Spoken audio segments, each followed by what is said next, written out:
Hello, happy Friday. I'm about to go out with a friend and I'm expecting a phone call, but I wanted to quick jump on and share this last tip of the week about building a landing page that works for you. Okay, so if you've missed any of my tips in this series, the videos are accessible in the group, or just let me know below and I'll tag you so that you can catch up and then use these incredible tools to building a landing page for you that will help you grow your business and increase your sales for your practice, whether you're a therapist, healer, or coach. Okay, really quickly, my name is Kate and my business is STUDIOKTR, and I work with entrepreneurs the world round from my home here in the UK, where I help them make over their brands and their websites so that they can be taken more seriously in their industry, banish the feelings of having an amateur business, and have the confidence to take those bigger opportunities that their businesses need. Okay, so we're talking about a landing page. If you don't know what a landing page is or how it works, catch up on my other videos, put your name below, and I'll make sure that I tag you. And today we are talking about my third tip, which is above the fold. This one's really, really short, really simple. Yesterday I covered the call to action, and this relates with that video. So let me know if you don't know that video. Tag you, tag you below, and I will go back and catch you up. Okay, so let me get my notes really quick, but this one is really, really short.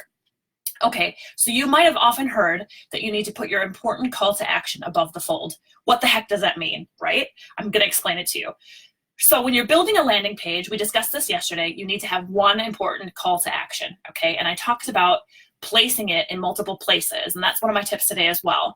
But what above the fold means is if you take your computer and literally fold it in half horizontally, yeah, your call to action button should be above the fold. It should be on the upper half before your screen cuts in half, okay? So when someone first comes to your landing page, you're gonna give them plenty of opportunities to sign up to your program or your workshop or your group coaching program, whatever you're doing your landing page for, but you should always have your important call to action at the very top of the screen above the fold. Does that make sense?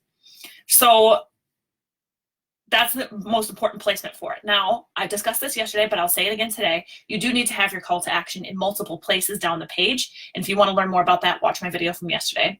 But always when someone arrives, they should know, boom, straight away, what it is that you're talking about on this landing page. If it's a workshop or a group coaching program or something like that, they should know that call to action straight away at the top of your page above the fold. So they know they're in the right place, okay? And they're really clear about what this page is going to be about. Okay, so I want to make sure that you do that. And like I said, you will repeat your call to action several times down the page, but you want to have it above the fold. And the last thing I want to say about having it above the fold is make sure that it's above the fold on all devices, that it's responsive. So for example, I work on a 27-inch Mac screen, right? It's huge, okay? So for me, it's really easy to place my call to action button above the fold, but not everybody will be viewing my landing page on a massive Mac, right? So we've got laptops and we've got phones and we've got tablets. We've got tablets turned in portrait. We have tablets turned in landscape, all of that kind of stuff, right? So no matter what device people are using to access your landing page, that call to action button has to be above the fold. So keep that in mind, that the fold line is going to be different on all sorts of different devices, okay? You may not be able to test for every device in the world, but you should be able to make sure that it's looking good on tablets, it's looking good on phones, it's looking good on laptops, and it's looking good on desktops. Okay, so it's really, really important that your main call to action for the page is above the fold. And that's what people mean when they say above the fold, in case you've heard that phrase before and you're like, what the heck does that mean? So I hope that helps. Yes, and then next week, Monday, Wednesday, Friday are my live days where I'm going to carry on with this series. Next, I'm going to be talking about consistency, okay, which is really important for building trust in your brand and on your landing page. So I will talk about that on Monday.